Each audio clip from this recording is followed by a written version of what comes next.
네, 여러분은 채권보이와 함께하고 있습니다. 김상만 하나증권 상무님 모셨습니다. 상무님 어서 오세요. 네, 안녕하세요. 네.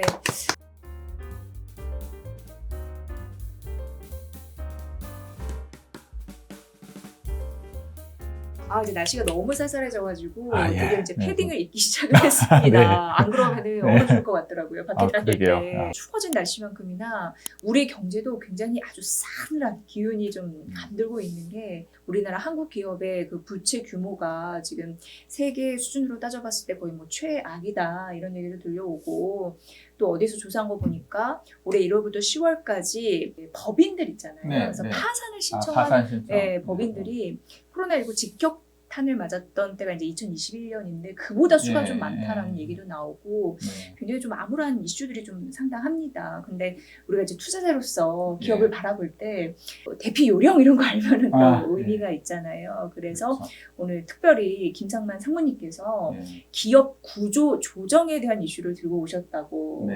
과거의 저금리 시절에는 기업들이 낮은 이자 비용 때문에 그래도 뭐 현금 흐름이나 수익성이 좀 저하가 돼도 버틸 수가 있었는데 이제 금리가 많이 올라왔잖아요. 네. 금리가 올라가는 상황에서는 자금 조달의 접근성이 좀 아무래도 더 떨어지거든요. 도산 기업이나 파산 기업 말씀하셨는데 중견 기업까지 이제 뭐 많이 이렇게 지금 번지는 정도 수준은 아닌데 향후 한 내년이나 뭐 내후년 이제 좀 바라보면서 그런 사례들이 좀 빈번하게 발생할 가능성이 일단 있고요. 실전 상황이 발생할 수도 있거든요. 이제 내가 투자했던 기업들이 구조조정이 어떤 과정이 만에 하나입니다. 이거는 사실은 뭐 발생 안 하시겠지만 예방도 중요하고요. 또 리스크를 대응하는 방법도 굉장히 중요하더라고요. 워크아웃이나 법정 관리에 대한 사례가 좀 발생을 하고 있어요. 상장사가 중에. 그래서 뭐 A 회사라는 회사는 워크아웃, D 그룹은 그 법정 관리가 좀 진행이 되고 있습니다. 그래서 앞으로는 이제 이런 사례들이 좀 많이 그 발생할 가능성이 이제 좀 높다고 좀 보고 있기 때문에 이 주제를 가지고 좀 준비를 하게 된 거고요. 기업 구조 조정이잖아요. 그럼 구조 조정도 이게 방식은 좀 다르다고 들었어요. 그렇죠. 기업이 이제 내가 부채를 상환하기 어려운 상황에 처하게 됐을 때 닥치게 되는 구조조정에 관련된 내용이고요. 금융기관들의 차입금이라든가 뭐 채권을 발행해서는 그런 채권을 보유가 있는 채권자와의 관계는 기업 입장에서는 이제 채무가 되는 거고 반대편 입장에서 채권자가 되는 건데 그런 부실 조짐이나 징후가 보이면은 우선 뭐 그 채권단이나 채권자들이 사전적으로 자율적으로 좀 모여서 협의를 해서 채무 조정을 해서 뭐 예를 들면 뭐 원리금 유예를 해준다든가 뭐 그런 식으로 좀 사적으로 협의를 해서 넘어갈 수도 있는데 근데 이제 너무 상황이 좀 어렵고 서로 간에 의견 조율이 잘 안 되고 하면은 결국에는 이제 법적인 그런 거에 호소할 수밖에 없는 그런 게 되거든요. 그래서 서로 합의에 안 하면은 법으로 하겠어. 그러니까 좀 소프트하게 좀 할 수 있는 방법이죠. 채권과 관련해서 많이 쓰는 용어가 언론이나 뉴스에서 보시는 게 이제 세 가지로 이제 요약이 됩니다. 자율협약이라는 게 있거든요. 그야말로 채권자들끼리 모여서 기업의 부채, 내가 가지고 있는 부채에 대해서 어떤 식으로 조정을 해줄 것인가에 대해서 우선은 좀 뭐 신사적으로 자율적으로 이제 어떻게 보면은 협의하는 그런 단계에서라고 볼 수가 있을 것 같고요. 아무래도 자율적으로 하다 보면 강제성이나 아니면 서로 간에 그 신사협정이 잘 지켜지지 않을 수 있잖아요. 그래서 자율협약이 잘 안 되면 꼭 또 이런 단계로 가는 건 아닙니다만은 저는 이제 단계로 봐서 워크아웃 같은 거로 좀 약간 공식적인 그런 그 제도에 좀 의존을 하게 되고요. 기업 구조조정 촉진법이라는 사실은 관련 법에 의해서도 근거가 있고 그거에 의해서 많이 좀 이제 활용이 되어 왔습니다. 각서 쓰시죠. 각서는 뭐 법률적인 문서는 아니지만 만약에 나중에 이제 뭐 법적으로 하게 됐을 때는 각서 자체가 나중에 유효하게 좀 인정받을 수 있는 사례가 많이 있잖아요. 심리적 보완 장치를 그렇죠. 채워놓는 거죠. 그렇죠. 그 다음에 거기서도 좀 잘 안 되고 하면은 결국에는 이제 법정에 가서 제3자 그 법에 의해서 이제 그 해결을 하게 되는 거고요. 자율협약이나 워크아웃은 좀 사적인 조정의 그런 단계 차원이라고 볼 수 있을 것 같고 법정 관리는 이제 법에 의존을 해서 법에 근거해서 이제 그 채무 관계를 조정을 하는 거고요. 뭐 부실이 만약에 너무 심했을 경우에는 물론 회생의 이제 절차로 들어갔다가 하다가 안 되면 파산으로 가는 경우도 있고요. 근데 아주 예외적인 상황인데 법정 관리 이제 신청을 이제 했는데 보니까 너무 지금 해봤자 별로 답이 안 나올 것 같다고 하면 뭐 바로 파산으로 들어가는 경우가 뭐 예외적으로 있습니다. 그게 대표적인 게 이제 옛날에 이제 해외 앨런 사태나 뭐 그런 거 있잖아요. 뭐 뭔가 이제 숨겨져 있던 세계 부실이 한꺼번에 드러나 그런 경우는 사실은 뭐 파산 외에는 방법이 없고요. 이제 기업 구조 조정에 만약에 기업이 처했다고 하면은 채권자 입장에서는 잠재적인 손실 폭은 이 아래로 가면 갈수록 좀 커질 수 있는 가능성이 있죠. 상대적으로 채권자 입장에서는 손실 폭이 좀 커질 수밖에 없다라고 이렇게 볼 수 있습니다. 워크아웃이나 자율협약은 사실상 거의 이제 비슷하다고 좀 보시면 되고요. 추진 주체는 법정관리는 당연히 법원이고, 워크아웃은 이제 채권 금융 기관이 될 거고요. 관련 근거는 이제 법정관리는 채무자 회생 및 파산법이라는 법에 근거를 하고 있고요. 워크아웃은 기업 구조조정 촉진법에 이제 근거를 하고 있습니다. 대상 채권은 법정 관리는 내가 금융 채권 말고 내가 상거래 채권이 있잖아요. 네. 매상 매입금, 매상 매출금 그것까지 다 해당이 됩니다. 개시 결정이나 요건은 뭐냐면 내가 뭐 법정 관리 신청을 했는데 법원에서 그러면 회생 절차 이제 개시해도 좋습니다 하는 거 결국에는 이 회사가 결국 청산 가치보다는 어쨌든 간에 좀 빚을 일부 탕감을 해주고 계속 살려서 계속 하는 게 결국에 모든 그 이해관계자들한테 나중에 돌아갈 몫이 크겠다라는 결국 그런 판단이 서야지 이 회생 절차를 개시를 해주는 거거든요. 워크아웃도 마찬가지죠. 채권자 입장에서 내가 조금 빚을 좀 이렇게 탕감을 해주면 다시 이제 영업 활동을 잘해서 나머지 그 부채에 대해서는 다 나중에 이제 갚아주겠지라는 기대를 하고 하는 겁니다. 결국은 그런 결국 청산 가치보다 수익 가치나 회생 가치가 크다고 했을 때 워크아웃이나 이제 법정 관리가 개시를 할 수 있는 거고요. 계획안이나 뭐 그런 거는 예를 들면 이제 워크아웃은 이제 채권 금융자들끼리 협의를 통해서 하고 법정 관리는 당연히 이제 법원에서 관리인도 뭐 지정을 하고 뭐 이제 그런 식으로 해서 마련을 하고 뭐 계획안을 확정하는 거는 의결 요건인데 자세하게 아실 필요는 없고요. 네. 어쨌든 의결 요건은 뭐 예를 들면 뭐 전체 3분의 2, 4분의 3 정도가 의결 요건이나 정도만 기억하시면 될 것 같고 부실격을 방치하면은 경제 회생에도 굉장히 걸림돌이 되기 때문에 이러한 기업 구조 조정이 필요한 그런 제도일 수도 있다라는 생각은 드는데 이게 좀 고통이 좀 심할 수 있다라는 그렇죠. 거고 가장 낮은 단계가 자율협약, 그 다음에 워크아웃, 그 다음에 이제 법정 관리, 법으로 심판하자 이러면 이제 가장 좀 힘들어지는 정말 단계가 되지 않을까 싶은데요. 왜냐면 이제 기업 입장에서도 약간 법정 관리 갔어? 라면은 낙인 찍히는 효과, 그렇죠. 뭐 영향 이런 게 이제 있기 때문에 좀 기업들도 그렇고 가장 이걸 좀 회피하고 싶은 그렇죠. 뭐 기업 입장에서는 법정 관리는 최대한 피하고 싶죠. 관리와 근거법 이름을 잘 보시면 또 여기에 또 의미가 있습니다. 채무자 회생 및 파산에 관한 법률 그렇게 돼 있어요. 채무자라고 하면 결국 그 기업을 되는 거고요. 회생 및 파산을 해야 돼. 그러니까 1차적으로 회생을 도모하려고자 하는 목적이 있다. 재정적 어려움으로 파탄에 직면해 있는 채무자. 개인도 해당이 됩니다. 요즘 뭐 개인 회생 뭐 그런 거 있잖아요. 요즘 뭐 그런 들어보셨죠? 그러니까 그래가지고 빚이 함께 됐을 때 그냥 파산 신청해. 그리고 깨끗하게 0에서 시작해 이런 얘기 하잖아요. 채무자 회생 및 파산에 관한 법률은 이 기업뿐만 아니고 개인들에게도 해당이 되는 법입니다. 채무자 또는 그 사업의 효율적인 회생 을 도모한다. 경제적인 효익보다는 법적인 약간 공평한 그 공평성을 더 좀 강조를 합니다. 구조 조정의 어떤 속도라든가 어떤 그 처리 과정의 신속성이나 효율성 면에서는 사실은 내가 이해관계자가 됐다고 했을 때는 좀 답답할 수는 있어요. 경제적인 효율성보다는 법적인 공평성을 더 이제 그 중요하게 해야 되기 때문에 사실 그런 특징이 있고요. 그 채무자나 이해관계자가 이제 법원에 신청을 할 수가 있고요. 그렇게 되면 이 법정 관리는 뭐냐면은 일단 신청이 들어오면 법원에서는 그 회사의 채권 채무를 동결시켜 버립니다. 그래서 혹시 이제 그 과정에 그런 소문이 나면 예를 들면 이제 뭐 이제 특정 채권자가 뭐 회사 재산에 대해서 가압류 신청이라든가 아니면 회사의 이제 기존 경영진이 뭐 이렇게 뭐 어떻게 막 재산을 도피 은닉을 할 그런 위험성이 있거든요. 신청서 들어온 걸 보고서는 한 1개월 정도의 검토 시간을 거쳐가지고 그러면 일단 회생 절차에 도입해도 되겠다라고 이제 개시 여부를 하게 되고요.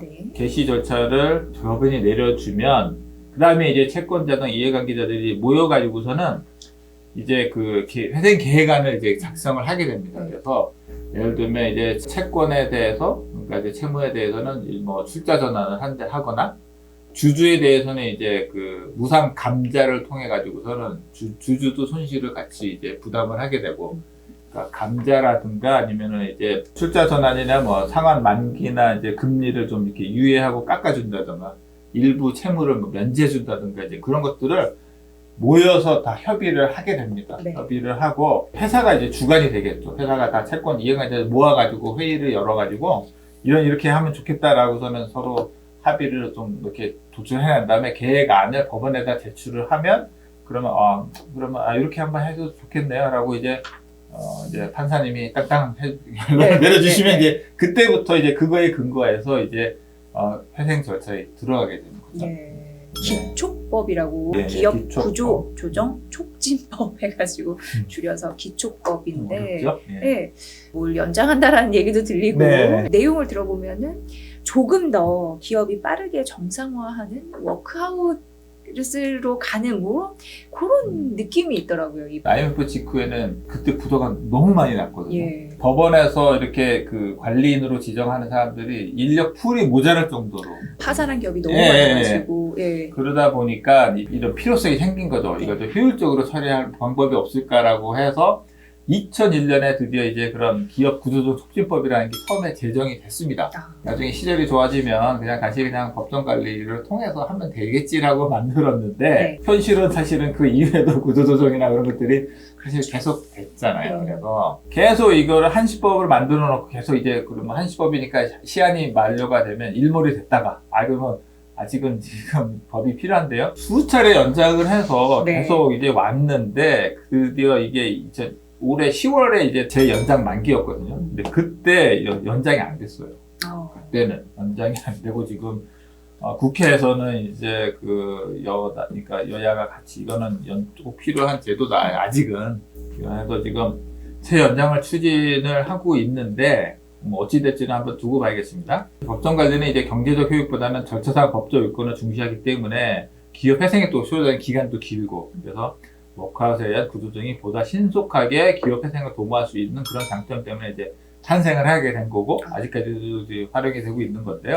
그럼 워크아웃이 네. 법정 관리보다 네. 실제 성공률도 조금 더 높고 회생하는 데 있어 예, 기간도 예. 조금 더 그렇죠. 짧다라는 거죠. 예. 그러니까 법정 관리를 들어가게 되면 케이스 바이 케이스긴 한데요. 보통 뭐 한 5년에서 10년 걸리는 거는 예사였어요. 예. 근데 워크아웃을 가면 한 1, 2년 만에도 졸업을 하기도 합니다. 그래서 예, 기업들이 더 예, 바라나 봐요. 그렇죠. 워크아웃에서 끝나기를. 그렇죠. 예. 채권자 집회를 이렇게 해보니까 간혹 가다가 이제 보면 개인들이 소액으로 채권을 투자한 것들이 막 섞여 있을 수 네, 있잖아요. 그렇죠. 예. 예. 보통은 뭐 은행이나 뭐 금융회사들이 대출한 것들이 전체 채무에 있어 차지하는 비중은 절대적일 텐데 예를 들어 뭐 개인들이 뭐 한 100만 원, 200만 원, 1000만 원 뭐 그런 식으로 해가지고 뭐 내 숫자는 되게 좀 많고 네. 수는 많고. 네, 숫자는 많은데 전체 합한 금액이나 비중은 별로 안 되고 그쵸. 그런 사례가 왕왕 발생을 했어요. 주채권은행, 채권금융사 입장에서는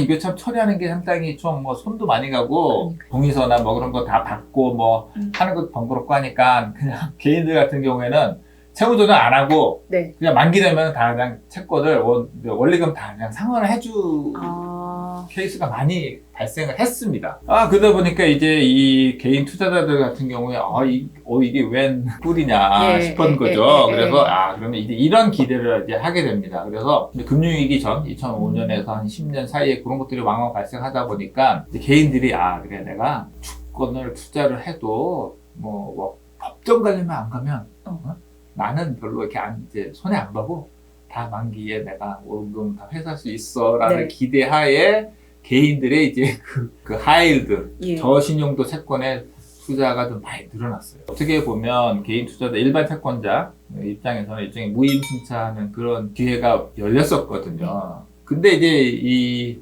채권 금융기관도 바보가 아니니까 이게 보다 보니까 예전에 비해서 비중도 좀 커지고 이거를 그냥 여기를 아, 다 해주기에는 개인 예, 손에서 예. 자금이 개인들이 좀 좀 커지고. 전체적인 예, 비중도 예. 예전에 비해서 커졌을 거 예, 아니에요. 예, 그렇게 예. 들어오는 개인들이 예. 많으니까 이거 보니까 이거 봐라 안 되겠는데 예, 예, 이거 예. 뭐 내가 우리 금융기관들만 다 이렇게 손해 보고 네. 개인들이 이거를 다 이게 물어주는 것도 이건 좀 안 되겠는데 해서 최근에는 좀 그런 기류의 변화가 이제 아, 몇 년 좋네요. 전부터 또 발생을 오. 했죠. 그래서 개인들도 이제 손실을 분담하는 거에 다 참여시키게 하는 쪽으로 지금은 좀 변하고 있어요. 좀 예. 더 그럼 네. 리스크를 잘 알고 투자를 해야 되는 예. 상황이네요. 그렇죠. 채권금융기관들이 채권금융자 협의회 같은 거를 이렇게 하면은 전체 채권에 대해서 모든 채권자들이 모여서 협의를 하고 거기서 의결을 해가지고 그런 식으로 했는데 최근에는 이제 일반 대출이나 일반 무보증 채권 같은 경우에는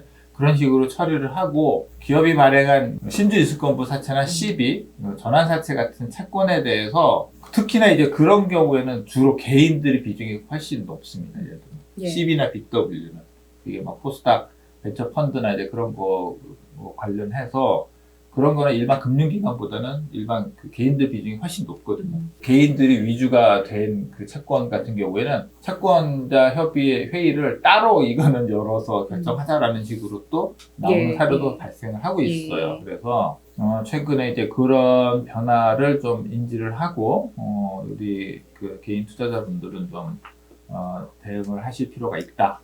사실 뭐 우리가 잘 아는 하이닉스나 현대건설 같은 경우에도 워크하우스를 통해서 좀 그렇죠. 회생한 네. 그런 예가 그렇죠, 있잖아요. 그렇죠. 예. 현실적으로는 또 어떻게 좀 생각을 해봐야 되나요? 이런 고금리 시대에는 좀 이런 그 하이드 채권에 대해서 네. 예전보다 좀 더 이렇게 좀 선별해서 조심해서 접근하실 필요가 일단 있고요. 경계감을 훨씬 더 높이셔야 됩니다. 네. 눈높이나 뭐 어쨌든 그런 거 자체를 이제 좀 더 보수적으로 눈높이를 좀 높이셔야 되고요. 만에 하나 이제 그런 상황이 발생이 되면 법정 관리 위주로 말씀을 드리면 법원에서 다 채권 신고를 하라고 이제 그다음 회사를 통해서 공고를 냅니다. 네. 채권을 신고를 하고 그 다음에 이제 채권자 집회를 열어가지고 뭐 거기에 대해서 이제 그 의사결정을 하게 되는데 어떻게 할지를 회사가 이제 공시를 하게 됩니다. 최근에 그런 자료를 좀 찾아보니까 예를 들면 이런 이슈가 발생을 하면 회사가 발행한 채권에 대해서는 일괄적으로 회사가 법원에 내가 이런 채권을 발행한 기록이 있습니다라고 네. 일괄적으로 회사가 신고를 하면 법원에서 당연히 그걸로 해서 전체적으로 일괄적으로 처리가 되는데 네. 과거에는 이제 그렇게가 잘 안 될 사례가 있었나 봐요. 그래서 개별적으로 신고를 안 했더니 이 채권에 대해서 인정을 못 받은 사례가 있다고 합니다. 정말요? 예. 근데 이거를 채권이 약간 휴지증 예. 근데 이거는 사실은 있을 수 없는 일이거든요. 근데 그런 사례가 발생했다고 하니까 일단은 좀 보수적으로 그리고 요즘은 신고를 하는 게 일일이 과거에는 가서 이제 뭐 법원에도 가거나 회사에 찾아가거나 뭐 이렇게 하는 요즘 전산상으로 상당 부분이 다 된다고 해요. 네.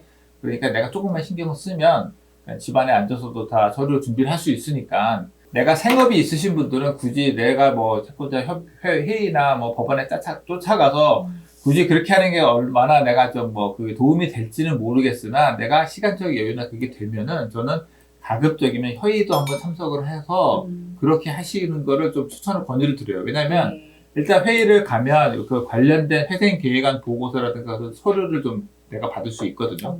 그럼 이게 어떻게 될 것인가에 대한 거에 대한 감을 잡을 수가 있고요. 동명상련인 사람들 만나서 좀 필요에 의해서 뭐 같이 연대해야 될 상황이 있으면 연락처로서도 좀 주고받고 예. 뭐 단톡방도 또 같이 파고 뭐 만들고 뭐 그렇게 해서 분위기를 좀 파악을 해서 이게 물론 회사가 임의적으로 뭐 이렇게 마음대로 할 수는 없어요. 이게 법에 의해서 해야 되기 때문에 그렇긴 하지만서도 내가 채권자 입장에서 특히나 이제 소액 채권자 입장에서 나한테 불리한 의사결정이나 이제 그런 것들이 진행이 된다고 할 경우에는 또 적극적으로 의사결정을 할 필요가 더 있다고 봅니다. 요즘 뭐 소액 주주 운동 같은 것들을 많이 하듯이 네. 이런 소액 채권자들도 필요에 따라서는 이런 자기들의 그 권리와 이제 의사를 분명하게 표시할 이 필요가 있다고 보고 있기 때문에 뭐 여건이 되는 대로 저는 적극적으로 이런 거에 좀 참석을 하실 것을 좀 권유드리고 내 채권뿐만 아니고 사실은 이게 제가 보면은 이 법원이라든가 이런 그런 뭐 여러 가지 이런 사안들에 대해서 내가 좀 따라다니다 보면 이거는 하여튼 진짜 인생 공부가 됩니다. 네, 소액 채권 투자자라고 하더라도 그 소액도 네. 엄청난 나의 중요한 그럼요. 재산이잖아요. 그럼요. 그거를 소중하게 생각을 하셔야 될 것 같고, 채권은 안정적이라고 하나, 네. 만에 하나 어떤 그렇죠. 상황이 펼쳐질 네. 줄 모르는 거기 때문에 네. 그에 대해서는 사람의 일인지라 맞닥뜨리게 됐다면 대응 방법을 알고 계시면 또 의외로 또 마음이 이제 덜 불편할 요소가 있은 거니까 그걸 잘 알고 대응하시면 될 것 같아요. 그래서 네. 말씀해 주셨다시피 뭐 A 기업이나 D 그룹 같은 경우에는 지금 좀 상황이 그렇다 보니까 또 많은 분들이 이거 어떻게 해야 하나요? 라고 하면서 뭐 채권 전문 카페나 저희 채권부이나 이렇게 해서 뭐 궁금증을 좀 물어와 주셨는데 그런 부분으로 이렇게 정보를 전해 주셨습니다. IMF 그런 시절에는요, 이런 것들이 발생하면 정말 너무 답답했어요. 내가 이거 어디 가서 이걸 물어보고 뭐 이거 어떻게 해야 되는지에 대해서 너무 막연했습니다. 네. 옛날에는. 근데 요즘은 일단 이 전자공시라든가 모든 전자나 뭐 그런 SNS를 통해서 사람들이 어떤 정보 얻는 게 옛날에 훨씬 편리해졌거든요. 내가 조금만 신경 쓰고 발품을 팔면 충분히 이제 그 대응할 수 있는 그런 것들이 정보력도 생겼으니까 예. 뭐 그런 것 좀 꼼꼼하게 좀 잘 챙기시기를 뭐 바라겠습니다. 리스크 관리도 굉장히 철저히 해야지 자산을 지킬 수 있는 것처럼요. 네. 오늘 저희 그 채권부에 항상 이제 회사채와 경제 전망 함께 해주시는 김상만 상무님과 함께 했는데요.